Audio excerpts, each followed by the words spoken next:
Amigos, bienvenidos a Radio Uruguay, bienvenidos a La Máquina de Pensar. ¿Cómo están? Espero que anden bien. Hoy vamos a tener un programa especial en La Máquina. Vamos a recibir a Marcelo Lombardero. Es un director argentino y encargado de la dirección escénica de una ópera que acaba de pasar por aquí por Uruguay y que es impresionante, Tristán e Isolda. ¿Cómo andas, Marcelo? ¿Andás bien? Muy bien, muy contento de estar aquí. Aparte, Marcelo, sos de la radio también, sos un hombre de radio.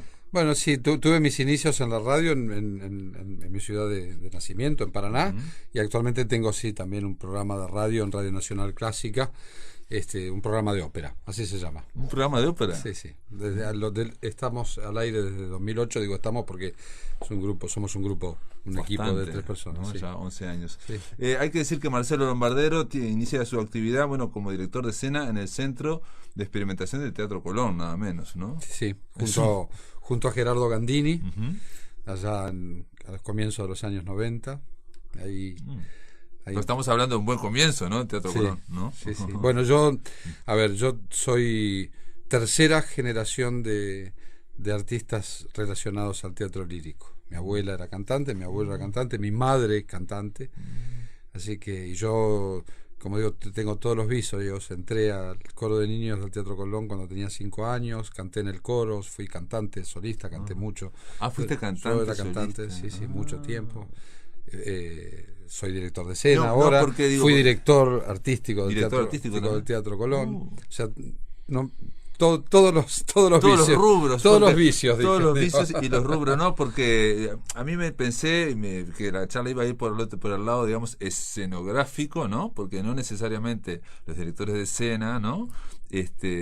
Tienen que saber tanto de música, en fin, Pero bueno, los directores de escena vienen de distintos lugares, claro, del teatro. Exacto. Bueno, yo vengo de la música y la verdad es que fue yo en realidad era cantante y la dirección escénica fue más que nada la necesidad de expresarme de otra manera. O sea, yo estudié teatro, yo también trabajé como actor, entonces esas cosas empezaron a confluir y bueno, cuando me ofrecieron la dirección artística al Teatro Colón, colgué las cuerdas, como se dice. Claro, bueno, sí. Pero eso parece más lógico, digamos, ¿no? ¿No? Cantás, pasás a la dirección artística, ¿no? Pero después en la escenografía como que... La dirección escénica. Las dos cosas convivían conmigo. Mira, mi primera puesta en escena fue en realidad una necesidad de decir algo. Eran los años 90, los años del profundo neoliberalismo en nuestra región, y yo necesitaba expresarme de otra manera y convencí a unos amigos para hacer una obra de Bertolt Brecht y Kurt Weill que se llama Mahagoni Songspiel, la pequeña Mahagoni. Y como entendía que yo tenía muy claro lo que quería decir, la persona que yo había convocado para que dirigiera el espectáculo me dice: ¿por qué no lo haces vos? Si ya sabes lo que querés hacer. Y dije, bueno, ok, vamos a probar. Y tuve un relativo éxito en ese espectáculo. Pero ahí participabas vos también como... No, o sea, me corrí del cantante. Porque de los dos lados del mostrador es medio difícil. No, eso no lo he hecho nunca. Pero me corrí del cantante y dirigí. Pero durante un tiempo yo convivía con los dos mundos, ¿no? De cantante y de director de escena. Bueno, un día dije, bueno, ya está, este es mi mundo. La verdad es que estoy muy halagado porque he sido muy considerado en este año, sobre todo en mi país. Acabo de recibir 2 premios muy importantes. Uno el premio Conex. El Conex, sí, para la cultura. El premio Conex de Brillante, como director de escena, y me acaban de otorgar el premio ACE, porque además de hacer ópera, yo hago prosa. Este año hice 2 espectáculos, o sea, una obra que en conjunto de 2 espectáculos en el Teatro San Martín. ¿Escribiste de una obra? No. Dirigí una obra de prosa. Una obra de un escritor. ¿Le decís obra de prosa al teatro común? Prosa, sí. ¿No? No, bueno, todo es teatro. Para diferenciarlo del teatro musical, claro, porque venís del teatro musical, digamos, sí. ¿no? Para mí la ópera es teatro musical. Claro, para el resto de nosotros teatro es una cosa, claro, ¿no? Y la ópera sería un drama musical, como le puso en este caso Wagner, ¿no? Sí, pero drama es teatro. Claro. acción dramática, es teatro, ¿no? Exacto, pero o sea, para mí la ópera como concepto es un género teatral, género teatral musical, claro, teatro. Sí, no es otra cosa. Se supone que también es la suma de todas las artes, la ópera, ¿no? En ese sentido. Bueno, eso sí, ¿no? Es un poco rimbombante. Sí, el cine también, si vamos al caso. Sí, exacto. Sí. Pero, digamos, la ópera es un género teatral en donde, digamos, la subjetividad está planteada por la música, y en esta ópera, en Tristán y Isolda, sobre todo. Sin duda. Marcelo Lombardero, entonces, y esa obra en prosa, ese teatro en prosa que dirigiste, ¿de qué era? ¿De qué iba? Eran dos obras de un escritor, un dramaturgo sudafricano llamado Ronald Harwood. A ver, por ahí te suena, es el que hizo el guión cinematográfico del Pianista de Polanski. De Polanski, claro. Y de Oliver Twist, también de Polanski, un grandísimo escritor. Y las dos obras es una especie de díptico que habla de la posición de los artistas durante el totalitarismo. Entonces, la primera obra narra la relación entre Stefan Zweig y Richard Strauss, el compositor. Sí. Y la obra se llama Colaboración, y habla del arte en colaboración y del colaboracionismo también. Claro, y qué es colaboracionismo y qué no. Claro. Y la segunda obra... Porque Strauss era, digamos, había una tensión ahí. Bueno, eso es lo que se dirime. Claro. Es lo que se dirime. Pero Zweig fue libretista de Strauss. Sí. Y tuvo una tensión con Goebbels alrededor de esa obra. Sí. Por su ascendencia judía. Claro. ¿No? Sí. Pero además la nuera de Strauss era judía. Con lo cual los nietos de Strauss eran judíos. Sí. Strauss tuvo que componer el himno olímpico para los nazis. Bueno, ahí hay todo. Entonces, la obra habla de esto, habla de hasta dónde es colaborar, hasta dónde no es colaborar, hasta dónde es sobrevivir, subsistir, y si es posible, y en el medio la discusión artística, ¿no? El arte en colaboración. La segunda obra es una obra que habla de un juicio, de un proceso de desnazificación.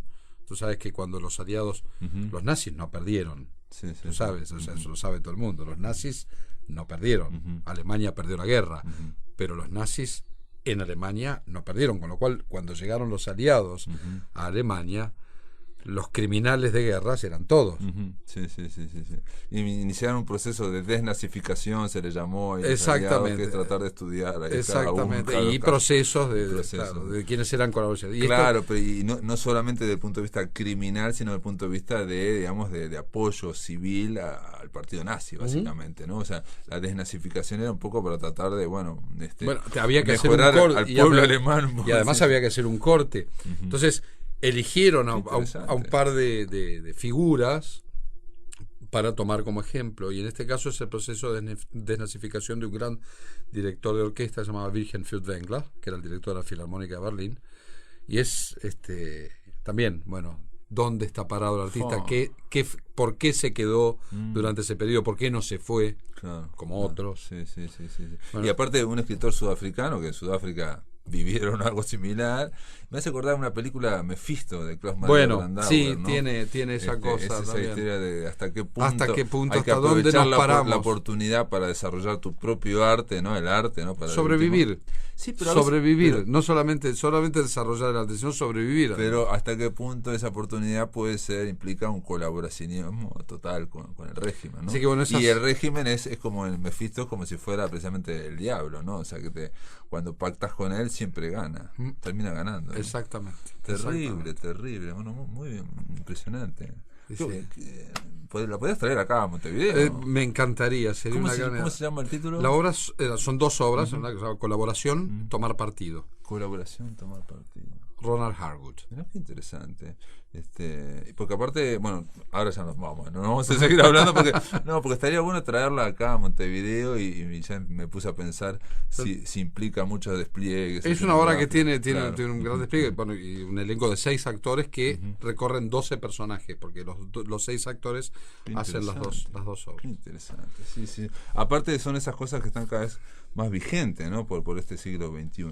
Marcelo Lombardero, hay que hablar de Tristán e Isolda, ¿no? Una de las óperas más importantes de todos los tiempos de Richard Wagner, y en este caso que viene, la ópera genera un un despliegue, digamos, de talento y de coordinación muy grande, ¿no? Porque estamos hablando de el director de la Orquesta Sinfónica del Sodre, Diego Nasser, que está, pero también hay un director de coros, del director escénico. Pero ¿sí? No dirigió Diego Nasser. ¿No? No, dirigió Alejo Pérez. Alejo Pérez, porque Diego se enfermó. Se enfermó, perfecto, estoy diciendo acá. No, yo lo vi ayer, pero no lo conocía. Ok. Alejo Pérez. Alejo Pérez. Porque lo habíamos invitado, Alejo, para que vinieran los dos, ahora claro. recordé.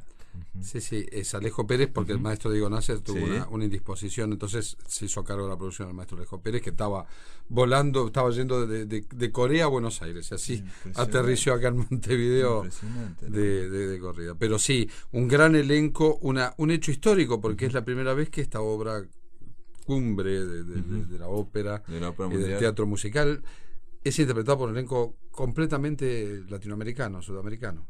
La primera vez. No sabía.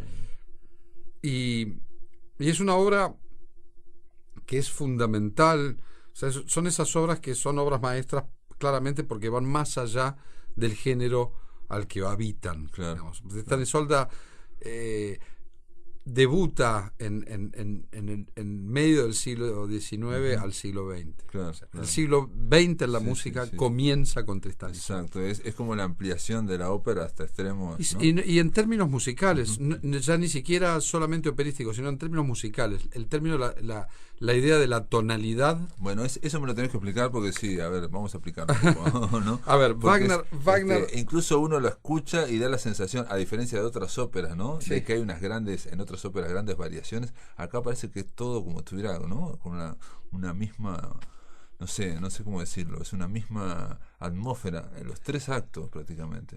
Musicalmente. Y además es un continuo. Es un continuo, exactamente. Es un continuo, no hay números cerrados. Exacto. O sea, es un continuo y es una narración musical. No hay arias, puede ser, ¿no? Exactamente. No hay. Es una gran declamación, por eso es teatral, es una gran declamación teatral, pero además Wagner hace otra cosa que es importante, y que para nosotros ahora es casi cotidiano, que es el uso y la ampliación del uso de los leitmotiv. Wagner utiliza pequeños motivos musicales para poner situaciones dramáticas, personajes, situaciones internas, psicología de los personajes. Y según como va la narración, esos motivos musicales aparecen y desaparecen o se transforman. Y no aparecen nunca iguales. Exactamente, porque tienen que ver con el estado de ánimo o la situación dramática que está sucediendo. Por ejemplo, hay un motivo musical que para mí era el que más conocía de Tristan e Isolda, que es al comienzo, y que es cuando ellos siempre están cerca o están... Es el motivo del amor. Exacto, aparece... O cuando hay una referencia al amor de ellos. Aparece ese motivo... Mirá lo que te voy a decir, una barbaridad, ¿no? Sí. Voy a decir una barbaridad, pero yo la veía y en la película Casablanca hay un tema, ¿no? Que bueno, tenés razón. Que lo pusieron durante toda la película y yo vi un documental donde en un momento alguien dice, hay un derecho de autor, no sé qué, hay que sacarlo, y él dijo, es imposible sacarlo porque está en toda la banda sonora musical, se repite una y otra vez en distintos momentos, cada vez que a ellos están... Bueno, toda la música de cine, toda la música de series televisivas y demás, está basada en esta idea wagneriana. O sea, es un avance en ese momento, estamos hablando de 1860, es un avance enorme, porque eso, digamos, al espectador enseguida, si vos no entendés lo que se está diciendo, podrías comprender la ópera entendiendo los leitmotiv, siguiendo los leitmotiv. El ánimo de cada uno, que marca cada uno. Sí, o la situación dramática. Sí, perfecto. Y eso Wagner lo hace, primero lo inventa, eso es lo más impresionante, y segundo, lo hace de una manera magistral. Y lo otro que decía, bueno, el tema de la tonalidad. La tonalidad... vos sabés que la escala tonal está conformada por 7 sonidos. Entonces, si esos 7 sonidos y sus cromatismos, bueno, Wagner llega a esa tonalidad, esa tonalidad, esa forma de concebir la música durante, no sé, casi 1900 años, del siglo I hasta el siglo XIX, lo pone, digamos, lo deja en su máxima expresión. Más allá de eso, no se podía ir de la tonalidad. Y van a pasar casi más de 40 años, hasta que otro alemán diga, bueno, basta con esto, porque todo lo que siguió después fue una especie, uno en Tristán y Isolda encuentra a Bruckner, encuentra a Mahler, a encontrar ¿no? Ya los simientes de eso, y va a tener que aparecer uno que diga, bueno, basta de tonalidad, vamos a inventar otra forma, y en vez de los 7 sonidos van a ser 12, y aparece Schoenberg con el dodecafonismo. Con lo cual, esta idea de que el siglo XX en la música empieza en 1865 tiene que ver con esta obra.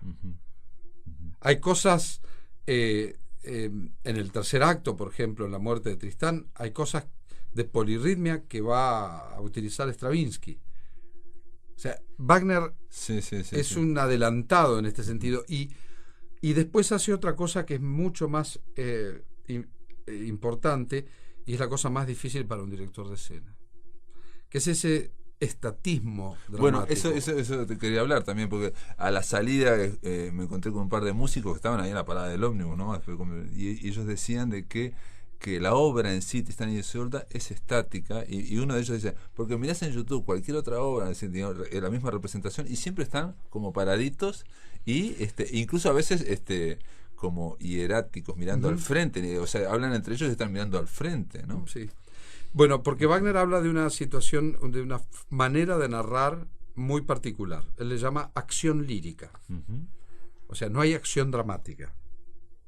La acción dramática es las cosas suceden. Sí, nos peleamos, en fin, situación. O sea, las situaciones dramáticas de la ópera, fíjate que hay la llegada del rey en el primer acto, el duelo entre Melot y Tristán en el final del segundo, o la batalla al final, son minutos, nada, pasan, y después hay largos y largos monólogos en donde los personajes expresan sus sentimientos todo el tiempo, y esos sentimientos además están amplificados por la subjetividad de la música, con lo cual, digamos, en términos teatrales no hay mucho para hacer ni decir.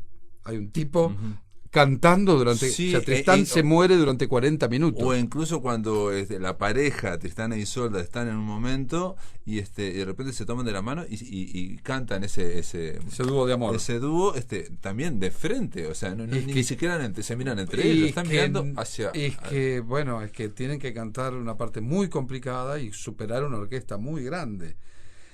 Y además...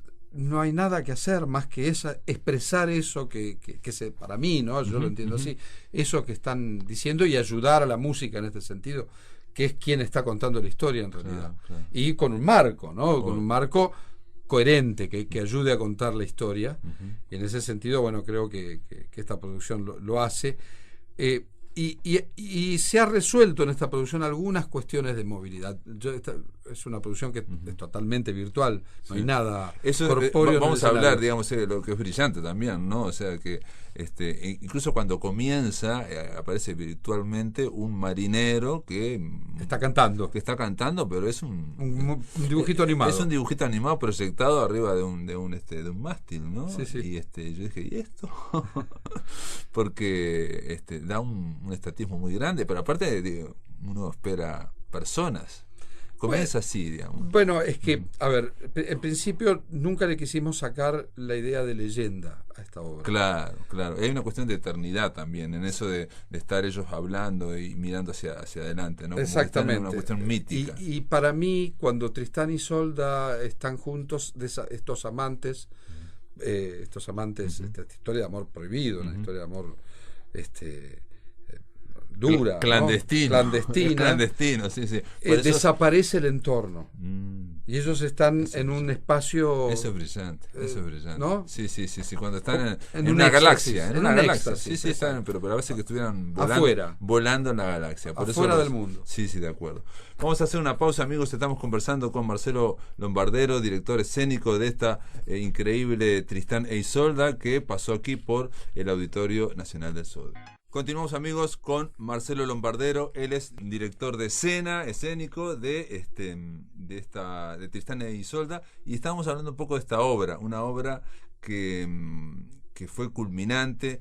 Es larguísima, 4 horas 30. No es la más larga de Wagner. Bueno, pero cuando te dicen 4 horas 30, en algún momento estuve leyendo que parecía que iba a ser irrepresentable, que tuvo algunos problemas para ser representada. Sí, pero sobre todo irrepresentable por la dificultad de los cantantes. O sea que la pareja protagónica cuando se estrenó esta obra eran marido y mujer, se llamaban Schnorr. Y el tipo que cantó Tristán se murió a la semana por el esfuerzo físico. Sí, digo, y ella dice que después dejó de cantar. Sí, porque es para estos personajes a ver, además de ser grandes cantantes tienen que tener una resistencia física como atletas, porque es mucho tiempo el que cantan y además con una exigencia física importante, ¿no? Porque además hay que pasar esa masa orquestal de más de 100 músicos. Pero, a ver, explícamelo a mí que yo no sé nada. Porque uno ve la ópera y, digamos, ve Madame Butterfly, por ejemplo, y ahí cantan y están haciendo escenas. Y están bueno, acá también. ¿No? Acá también. Pero digo, ¿por qué es el esfuerzo de que hay que superar a la orquesta? Porque Madame Butterfly también tenés una orquesta. Pero no es esta dimensión. De estas dimensiones. No es estas dimensiones. O sea, la orquesta wagneriana es una orquesta muy, muy grande. Y para cantar Wagner hacen falta voces especiales, digamos. Voces de un tamaño especial, cosa que para otro tipo de obras. De hecho, lo que también leí es que los 2 intervalos que se hacen más que nada para que descansen un poco ellos también. Y el público también. El público también. No te veo 4 horas sentado en la silla. No, es necesario. Es necesario un descanso. Y para ellos eso, sobre todo para... Tú tienes que comprender, Isolda, el primer acto dura 1 hora 10 más o menos. Isolda no sale de escena. No, y aparte en el segundo acto, que dura otra hora larga, tampoco sale. Y está como muy centrado en Isolda, ¿no? Hasta la mitad del segundo acto, y a partir de ahí es Tristán. Parece como que Isolda fuera todo realmente, ¿no? Digo, dramáticamente. Ahora, al comienzo hay una serie de movimientos entre Isolda y la mucama, el Aya, ¿no? ¿Eso lo dirigís vos? ¿No lo dirigís vos? Sí. Todo lo que pasa arriba del escenario es mi decisión. Desde cómo se mueven hasta qué se ponen y cómo se va a ver eso. Claro. Pues hay diseñadores que trabajan alrededor de eso, pero la idea, la concepción y todo lo que sucede es la manera en que se dice, la forma en que se dice. La forma en que se dice, ¿qué quiere decir? Porque no están cantando. Sí, están cantando, pero también están diciendo. Claro. A quién se refieren, cómo se refieren. Ahí hay un poco de interacción, digamos, ¿no? Con el los momentos de y con Tristán, digamos, los momentos en donde hay estatismo son los momentos en donde están ellos dos. Claro, que son como momentos culminantes. Toscanini decía, el director de orquesta decía que en el tiempo que Tristán y Isolda se declaran su amor, 2 italianos tienen 5 hijos. Porque no tiene esa cosa alemana, ¿no? De la retórica. Impresionante. Y aparte hay digamos, el texto es muy poético. Al comienzo parece como muy coloquial, ¿no? Porque realmente se dicen cosas como muy coloquiales, ¿no? Pero después en un momento empieza a levantar poéticamente y este viaje que decimos que yo lo vi como por las galaxias, digamos, llega a unos momentos, por ejemplo el monólogo también de Tristán llega a unos niveles. Wagner en ese momento estaba obsesionado con Schopenhauer y con el tema de la existencia. Y hay mucho de Schopenhauer en esa cosa, del tema de la existencia, del planteo de la muerte, de la pulsión de la muerte. Es interesante. Wagner es un personaje muy contradictorio, Richard Wagner, ¿no? Un personaje muy contradictorio, un genio y un genio humano, digamos, con sus contradicciones, pero tú sabes que cuando Wagner piensa esta ópera, Wagner estaba exiliado en Suiza. Se exilia en Suiza porque había participado de la revolución extremista de 1848 en Dresden, con Bukharin y toda los muchachos anarquistas, y estaba su precio está, su cabeza tenía precio, entonces tiene que huir, y un rico mecenas que se llama Otto Wessendonck lo recoge en Suiza. Otto Wessendonck tenía una casa maravillosa cerca de Zúrich y con una casa de huéspedes a la que le dio a Wagner con su mujer y sus hijos. Y Otto Wessendonck tenía una esposa. Y se enamoró Wagner. Se llamaba Matilde. Matilde, sí. Y esta obra es es ese cuento.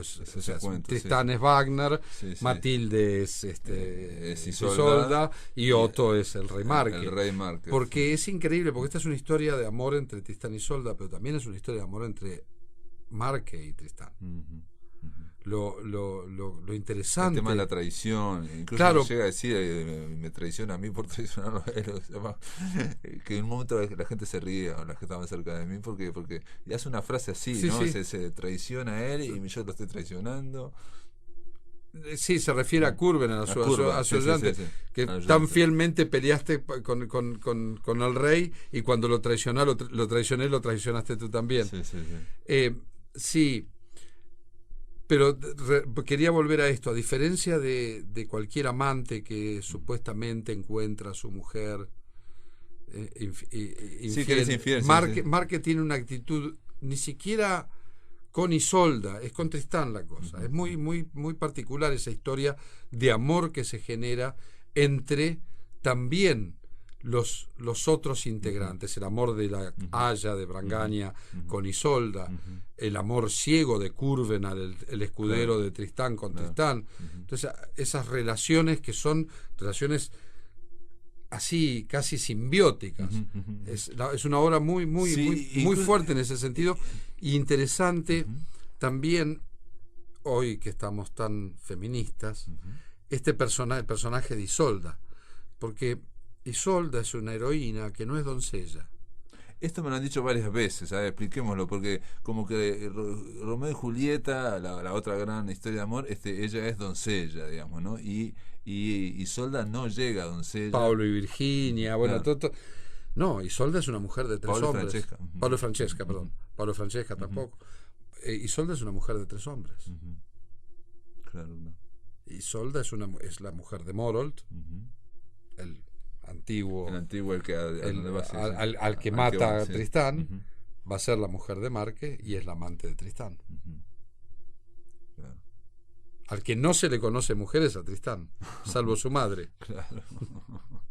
Y hay un brebaje al comienzo, porque digo, toda esta historia que acabas de decir, biográfica de Wagner, repercute muchísimo en la obra, ¿no? Totalmente, o sea, se ve, totalmente. Porque, digo, el comienzo de la obra, Tristán e Isolda, Isolda quiere como matarlo a él con un brebaje, y ese brebaje no es mortífero, sino que es de amor, digamos, ¿no?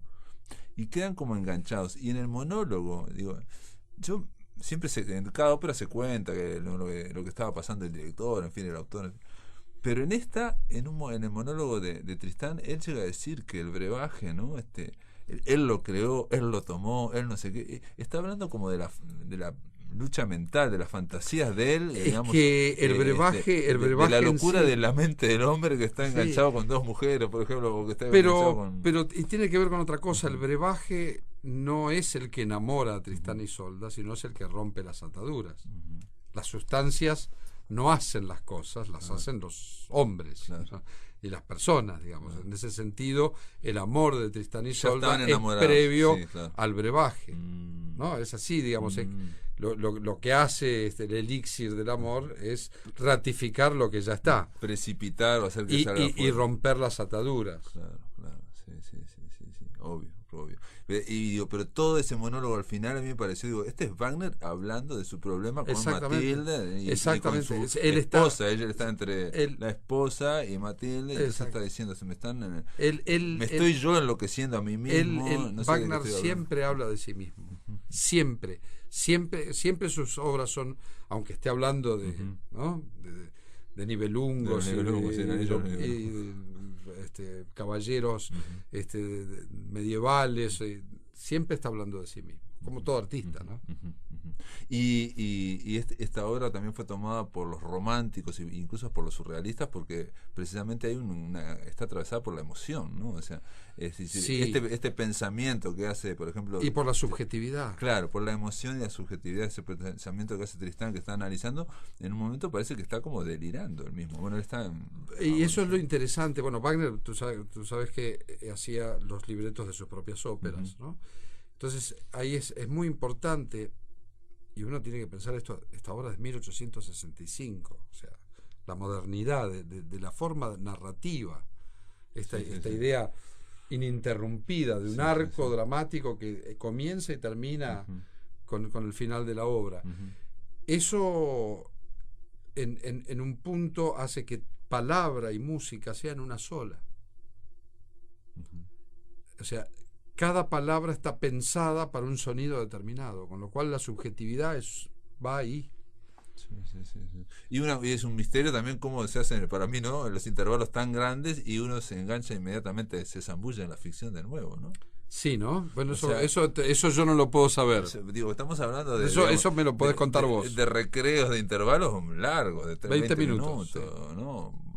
Es una cosa que yo digo, bueno, esto se corta y hay que volver a empezar, ¿no? ¿Y fascinación. ¿Cómo te fue con eso? Porque eso me lo podés contar vos. Eso fue lo que me sorprendió a mí me sorprendió mucho, porque pensé que uno toda ficción, lo que implica siempre es que uno en un momento enganche, baje su conciencia crítica, ¿no? Su observación, y se meta, se zambulla, ¿no? Y eso uno se zambulle cuando hay algo que lo atrapa. Pero eso es el teatro, esa es la magia del teatro. Eso es el teatro. Y el teatro, y lo que tiene de interesante. Pero viste que en el teatro no se hacen grandes intervalos. Bueno, según las obras. Según las obras. Si vas a ver un Shakespeare, más vale que haya intervalo. Porque... Claro, pero en general incluso la tendencia es a que no haya intervalo, que sea un solo acto. Un Shakespeare de 4 horas. Claro, ¿no? Bueno, mis 2 obras, que eran 3 horas y cuarto, tenían un intervalo. Claro, pero eran 2 horas, claro. Sí. Estaban 2 horas.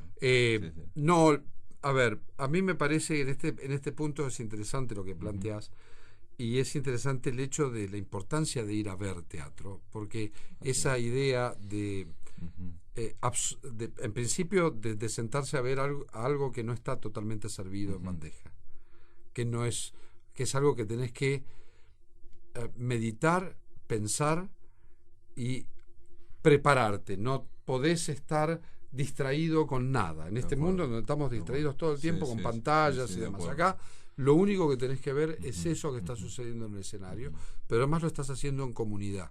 No lo estás haciendo de una manera solitaria en tu casa. Prepararse para ir al cine, la diferencia entre ver cine en comunidad, en la oscuridad, y verlo en tu casa. Lo que pasa es que el hecho teatral, a diferencia del cine, es un hecho vivo. Claro, sucede ahí. Está ocurriendo.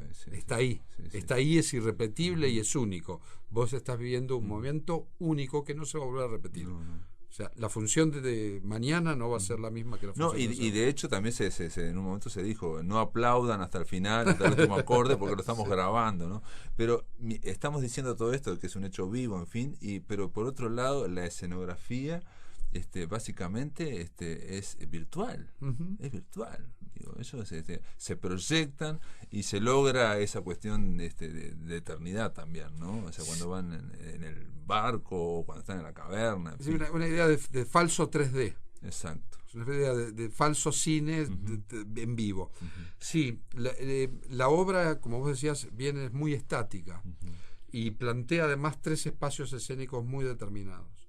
Y yo lo que intenté hacer con esta producción es que justamente eso se moviera. Y la justificación para esto era la idea del filtro mágico y Isolda, y esa desaparición del espacio. O sea, cuando Isolda y Tristán se enamoran, el espacio desaparece. Entonces ellos comprenden un viaje. En un momento están en el medio del mar y de repente aparecen en la cubierta del barco. Claro, abren las puertas de la percepción. Bueno, lo diría el buen Huxley. Timo Tellier lo diría también, que está de acuerdo. Amigos, vamos a hacer una pausa. Estamos conversando con Marcelo Lombardero, director escénico de Tristán e Isolda. Después de la pausa seguimos aquí por Radio Uruguay.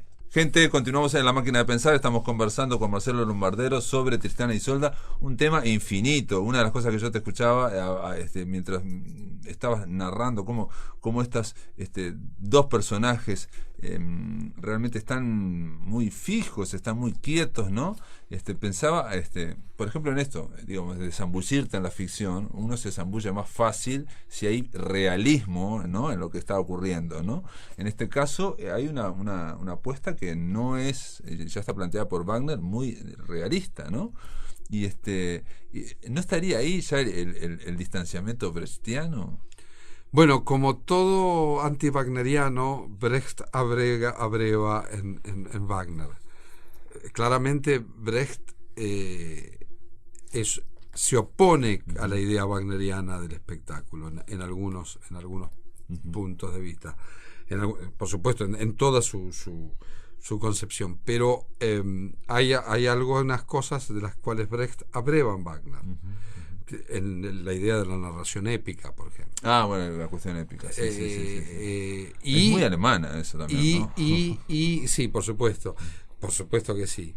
Y en esto que vos decís, la idea del distanciamiento, esas personas no están hablando en realidad, exacto, sino te están hablando desde otro lugar. Exacto, están actuando. Y vos igual te enganchás porque es tan increíble lo que están diciendo y claro, es tan atrapante que vos igual te enganchás. Exactamente. Pero no lo estamos disimulando. Exactamente. No estamos imitando a la realidad.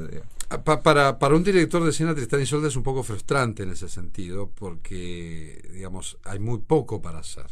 Digamos, y uno tiene que ser muy claro. En escenas muy largas, donde hay 4, 5, 10, 12 personajes, hay pequeños movimientos para resaltar algunas pequeñas escenas. Sí, o como cuadros también, cuando sacan las espadas. Exactamente, al mismo digamos, y ser, porque en realidad son pocas ideas. O sea, vos hablabas del monólogo de Tristán. El monólogo de Tristán son 5 monólogos, y son 5 ideas. Estoy herido, me estoy muriendo, añoro a mi amante. Ella llega, ella no llega y finalmente me muero. Son las 5 ideas, pero que van a ir y volver. Y Wagner te lo va a decir una vez y te va a preguntar, ¿entendiste? Y vos vas a decir sí, y él te lo va a volver a decir. Sí, hay una especie, como decís, de reiteración que también es ese leitmotiv, y también está en eso que lo pusiste vos, digamos, ¿no? En un momento del momento culminante de la obra, que ellos aparecen como en el mar, ¿no? Que los traga el mar. Las otra vez. Olas, porque es una cuestión de que va y viene, las olas. Y otra vez el espacio real desaparece y ellos están en una especie de limbo. Ese amor, ese ideal romántico del amor no se consuma en esta esfera, sino que se consuma en una esfera superior. Claro, digamos, están envueltos en la pasión, que también a mí me hizo recordar, te voy a decir otro bolazo, porque el que era muy fan de Tristán y Isolda de Wagner era Buñuel, ¿no? Buñuel lo llevaba, y creo que en Un perro andaluz, ¿no? Que lo pone, y también lo pone cerca con agua al final, sí. ¿no? Bueno, el agua está pedida por Wagner, el agua es constante, el barco que llega, Isolda llega en ese barco. Y la música parece que va y viene, exacto, ¿no? Como olas. Sí, eso tiene que ver con una sensación también subjetiva mía, ¿no? Pero bueno, sirve. Brillante, ¿no? Y aparte, digamos, es el momento apoteósico ese de las olas ahí. La famosa muerte de amor. Claro, es impresionante. La famosa muerte de amor. Y esa idea de la muerte de amor, ¿no? La muerte por amor. Claro. Sí. Y en medio, digamos, de la muerte por amor, y en medio de una culminación, ¿no? Exacto. Porque ellos están en medio.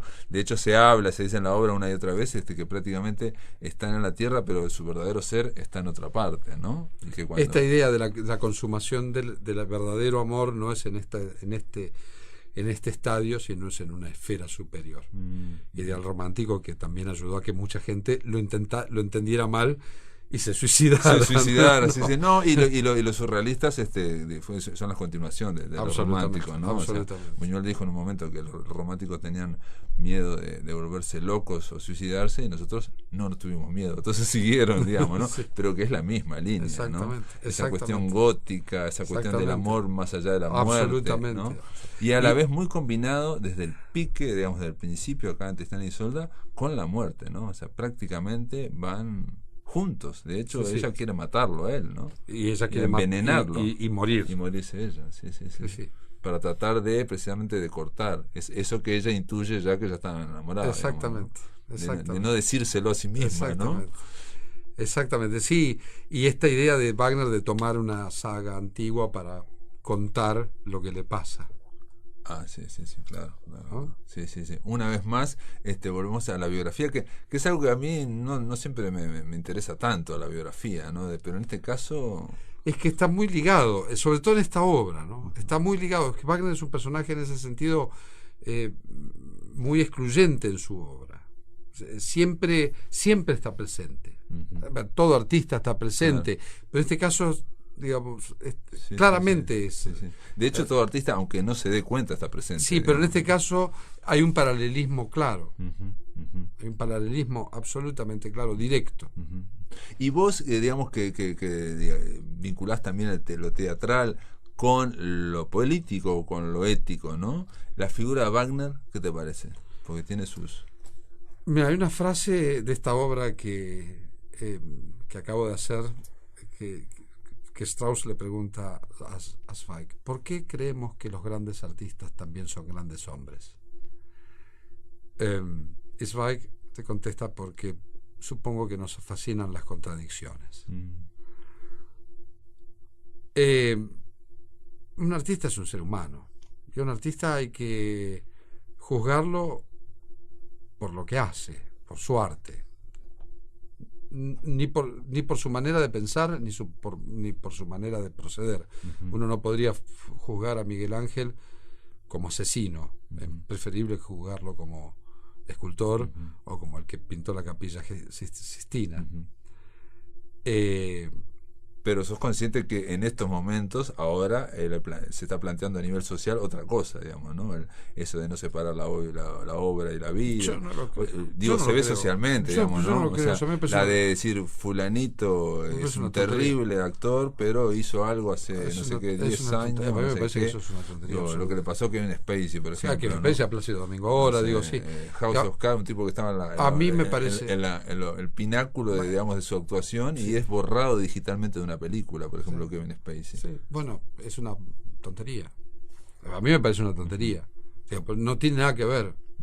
Es lo mismo que tenemos que borrar a Maradona de la historia del fútbol. No, aparte, pero además Wagner, por otro lado, Wagner era un ser complejo, complicado, antisemita, pero no más antisemita ni menos antisemita que otros de la misma época, que Schiller, que Goethe, ¿no? El antisemitismo en esos años estaba casi de moda, por decirlo de alguna manera. Sí. Bueno, Shakespeare también tiene una cara de Venecia.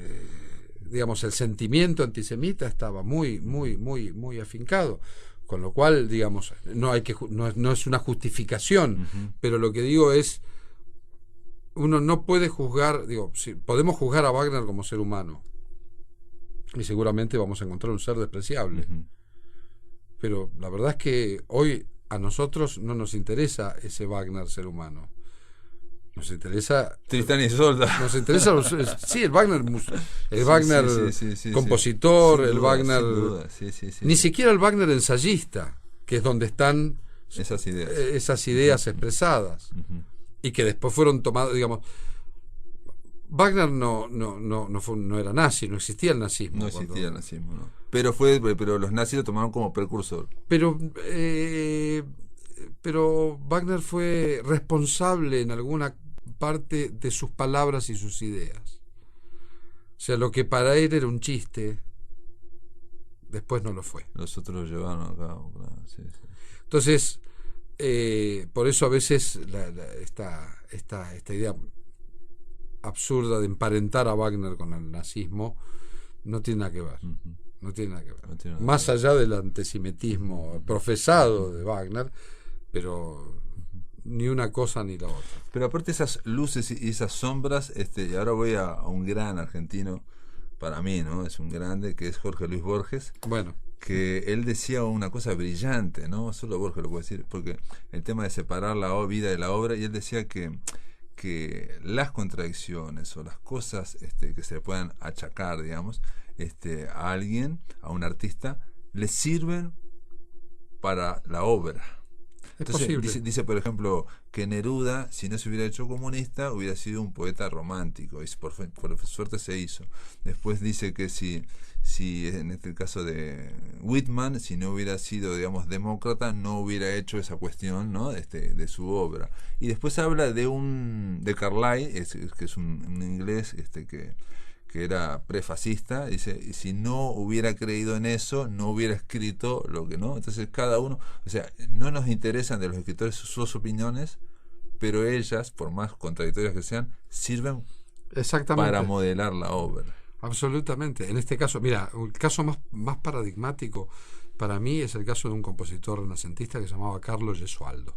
Uh-huh. Carlo Gesualdo era un príncipe que por un hecho de infidelidad de su mujer, mató toda la casa, mató a su mujer, al amante y a toda su familia. Y como era un príncipe, lo mandaron a un manicomio. Uh-huh. Y ahí empezó a componer una música que adelantaba 300 años. O sea, Carlos Gesualdo Príncipe di Venosa, así es el nombre. Stravinsky estudiaba enloquecido estos madrigales de Gesualdo, porque hay cosas que aparecen recién en el siglo XX. Es una música muy rara. Y el tipo era un criminal, asesino, sí. tremendo. Pero eras artista también. O sea, no podemos hacer nada con el asesino, Carlos Gesualdo, claro. Pero sí podemos escuchar su música. Obvio, sí. A mí, por lo menos yo lo tengo eso claro. A mí, Kevin Spacey me parece un gran actor. Sí. O por ejemplo, Clint Eastwood, digamos, de tratar de salvarlo, digamos, de ser republicanismo, en fin. Pero eso le sirve a él para hacer lo que hace en cine. Sí. ¿No? Sí. John Ford también. Sí. Heidegger es el caso más paradigmático en este sentido. Bueno, pero pasa que entramos en la filosofía. Pero a ver, ¿a quién ascribimos? Uh-huh. ¿A Heidegger el filósofo o a Heidegger el nazi? Claro. Directamente. Uh-huh. Sí.